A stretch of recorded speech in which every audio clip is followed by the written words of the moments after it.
Hey guys, Ike here, and welcome back to another episode of Cave Factory with me. Hello. And I decorated so much, I got a little carried away. But I'm so excited to show you guys. You could probably already tell with the map in the corner, but don't look that way. First things first, I expanded the grass as I said I would do last episode. And I really love it. I love that it makes this area look a lot more magical, or like the water's like special in a way. Like, it just adds this extra bit of growth. But it's so pretty, and I really love it. And I realized, first of all, it makes you jump. It's supposed to make you jump higher. Yeah, there we go. But the part that I didn't realize, which sadly there's none right now, but these spawn slimes every once in a while. So I actually don't need to make the blue slime sapling in order to get the slime. But I'm gonna do it anyway because I want the trees over here and I think it'd look really nice. But this spawns some slimes and it's actually kind of cute because what they do, and the first time I realized, I was down in like the storage area and I just looked outside and there was just like a baby slime taking like a water slide down the river. And I just thought it was so cute. And the big ones actually kind of get stuck on this arch here if they go down the water, so I don't have to worry about those so much. Now if they jump over, that's usually not too big of a problem because they don't actually hurt that much, and even if they do, they're not hard to kill. And generally, they'll hop over here for some reason and then despawn. So it's not too big of an issue, and I really like it. Second of all, I don't know if y'all have noticed, but with the path, I added a bunch of seared stone along the edge, so it kind of blends a little bit more. And the kind of the same thing with this spike, I've added a bunch of weathered limestone, cobblestone, and stone, so just to add a little bit more texture. And I put a bunch of more stones around because I wanted to try and fill up some of this empty space that we had, like here, and then behind me that I'll show you in a second. Because I didn't have anything else to put here. I do want this to still feel like a cave, a very lively cave, but I want it to still feel like a cave. So I think that works really well. But my biggest thing, which I'm really happy about, is I built a building for our pneumatic craft chapter, which is what we're going to start today after we do a little bit of the what are they called, challenge quests. But I built this building and I think, hi villager, I think it looks perfect for blending in the areas between the magic and the electric, which is this. It's a little hard to see from where I'm standing, but it's that building right there with a little bit of blue. I put a little bit of blue tree. I added a lot more terraforming and that sort of thing. I'm not done with the terraforming though, because first of all, I'm sure some of you might be going like, Psychic, that roof kind of blends in with the stone behind it, and I noticed that, and I'm aware.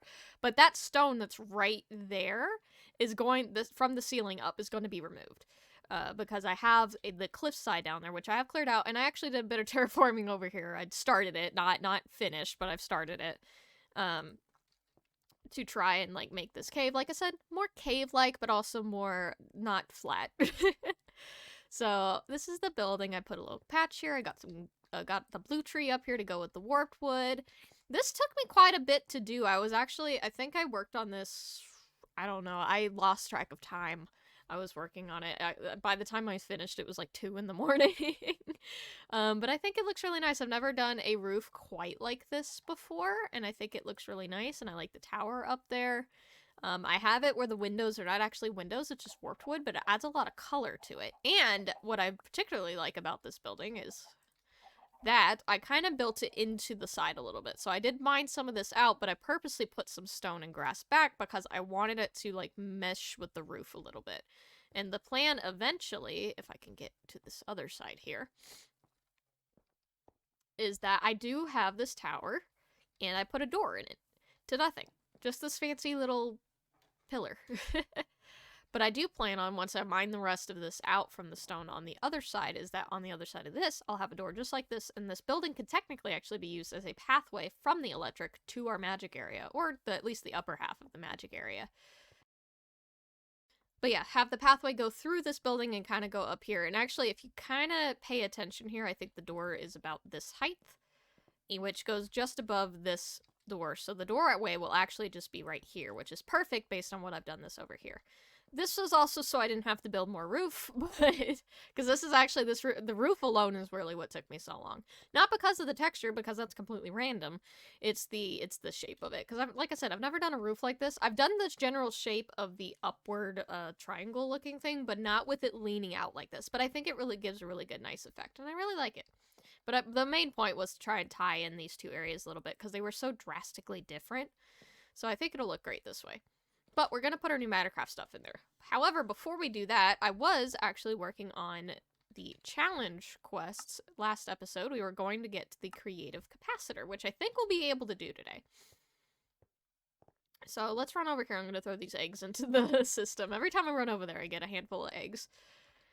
So last episode, we finished with the Twilight Forest stuff, and I was able to get fire ingots, ironwood, night steel, and the slime steel. But I did want to show you guys how to make the where'd my bucket go? Here's my bucket. How to make the slime sapling, just in case you're not lucky like me, where I was able just to pull some slime seeds out of a chest. Or out of a book bag, really. So all you need is some milk and a rainbow oak sapling. So we're going to go up here because I have cows. Come here. I could have swore I had 3 cows, but that's okay. Actually, I might go ahead and grab some wheat and breed them just real quick. Where's my wheat? There it is. That's right. Wheat. And eventually we will have like a farming area, which you think I would have at this point, but no. Baby cow. Yay! Oh, he's a little cutie. Look at him. I love him. Anyway, back to our sapling situation. So I set this up over here, and I actually did have to look up a thing or two because I was a little confused. But the way that this works is you have the spout, and the only way that the spout works is it has to pull out of a tank. You can't just put things straight into the spout. As far as I'm aware, I didn't try, but that's what it told me. And it goes into a depot, that's the word I couldn't remember. But you have to have it pull out, and you have to use a thing called a mechanical pump connected to some fluid pipes. And the mechanical pump's pretty easy, you just attach it using cogwheels and stuff, and I believe that's the only thing that actually technically has to be hooked up to anything. So you just put the sapling here, and then the milk bucket in there. Did I drink it? I drank it. Hey, cows! How do I keep myself from eating it?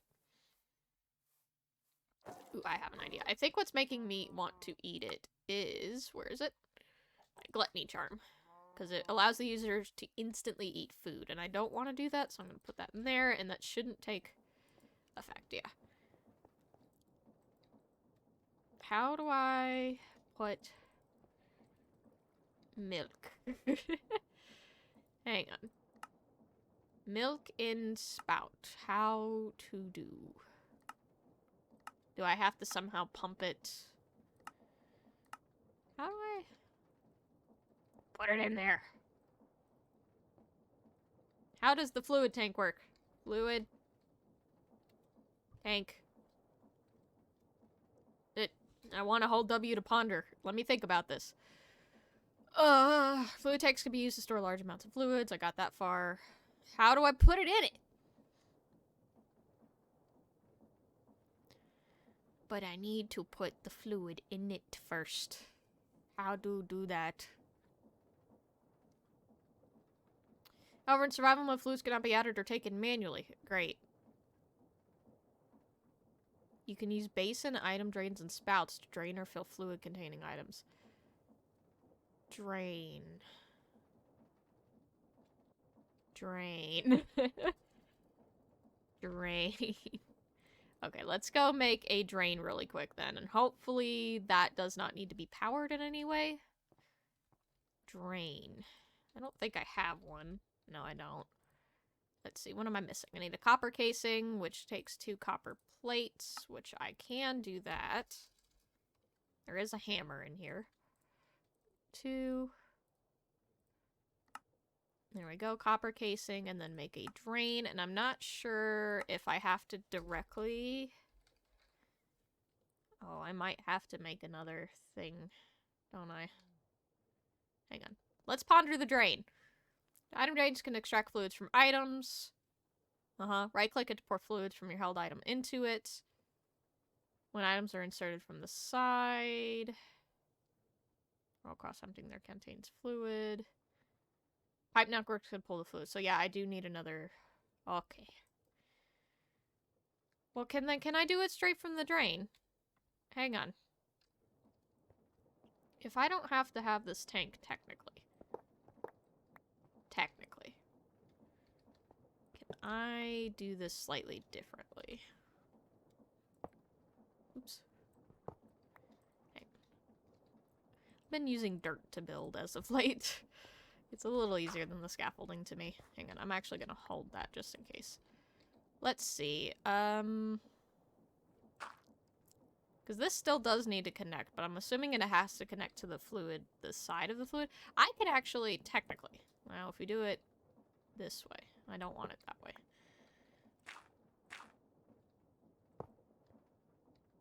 That's the wrong way, but okay. Technically, I think I could just do it this way, because I don't think it has to directly be connected. Oops. Okay. This should work if I turn this around, which I need my... I wasn't ready for this to be complicated. I need my wrench. Wrench. There we go. And gotta turn this around. There we go. So that should work theoretically. Huh? Huh. Oh, that was my kelp. Do I have to put this in it now? Oops.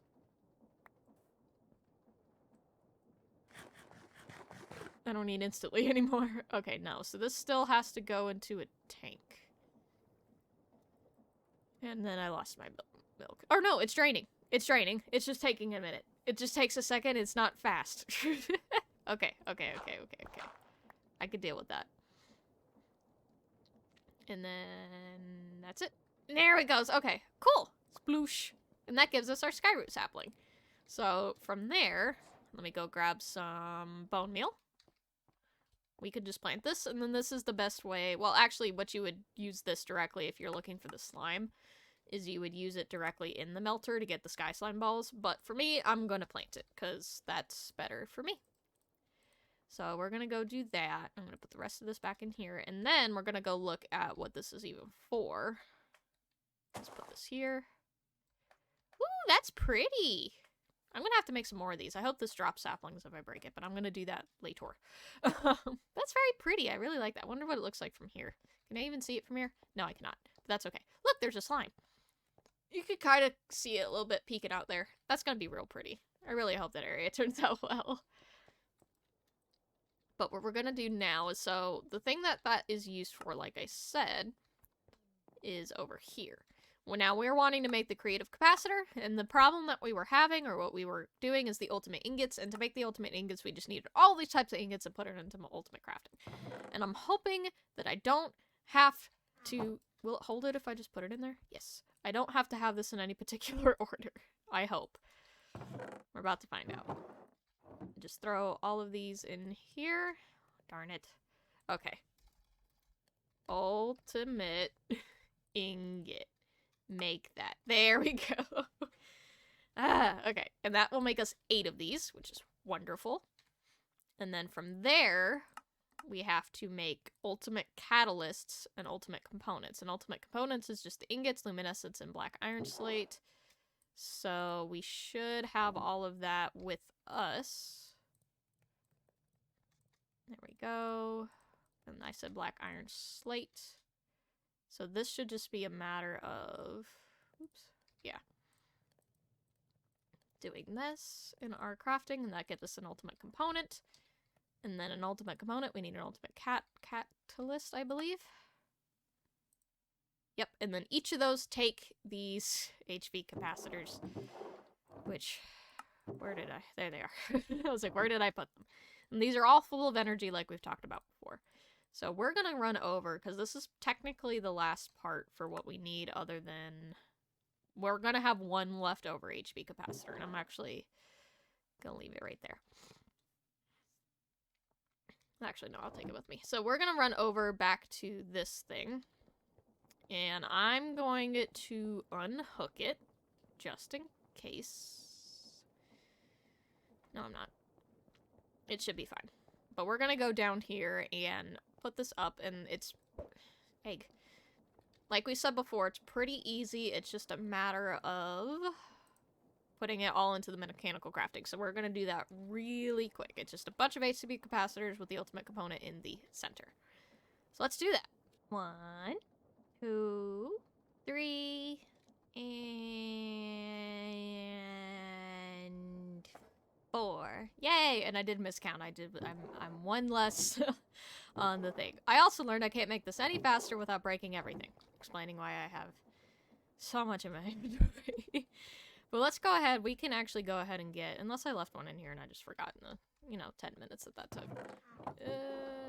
No.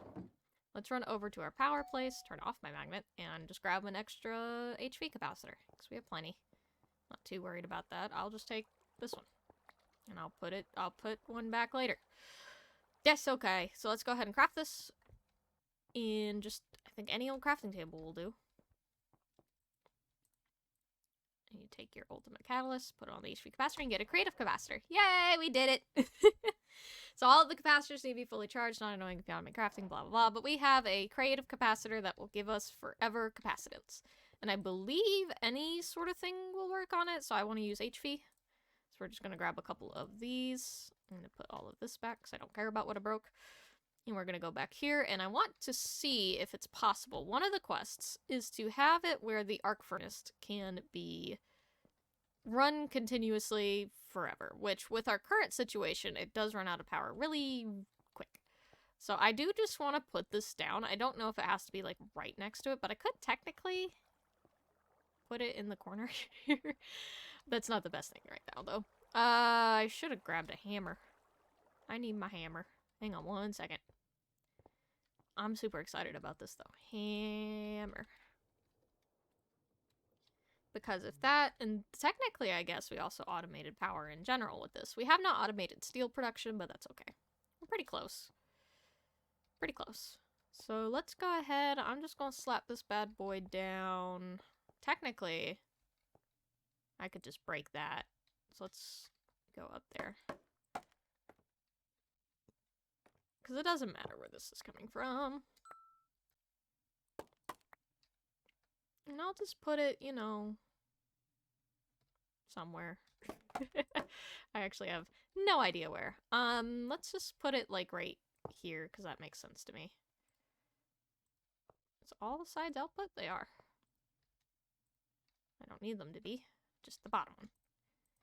And then we do this. And then it should connect just fine. Now I wonder if this will run fully. Now, what things can I put in the arc furnace? Let's see. I think we could just put anything in it, right? So, like, if I had a bunch of iron, maybe. Let's see. Can I put this in an arc furnace? Smelting. Dun, dun, dun, dun, dun. I can. So, I have a bunch of iron in here, so let's just see what this can do. It does not. So even with that, it's just not enough to make it go fast enough. I wonder why. Why did that just shoot down so fast? My game's being funky.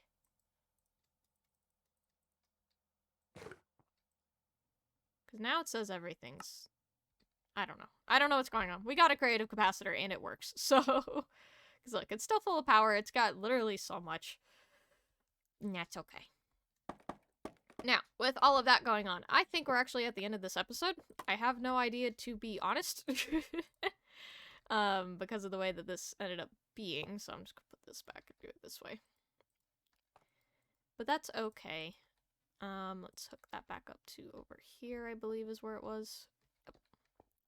So we're at the end of this episode. I hope you guys enjoyed. If I have any tips, tricks, or anything like that, please put it down in the comments below. I greatly appreciate it. I apologize if this episode is a little chaotic. I have no idea what's going on, ever. But we got a creative capacitor, and we got a very pretty base. So I think I'm pretty happy with it. So like I said, if you have any tips, tricks, and stuff like that, I think for next episode, we are actually just going to go ahead and start on pneumatic craft. Because I made a building for it, I might as well use it. But I think for decoration-wise, I think that was enough for just a little bit now. Unless I get bored, we shall see. I will put more trees down over there, because those are kind of cute. But that's about it. So I will see y'all in the next one. Bye-bye!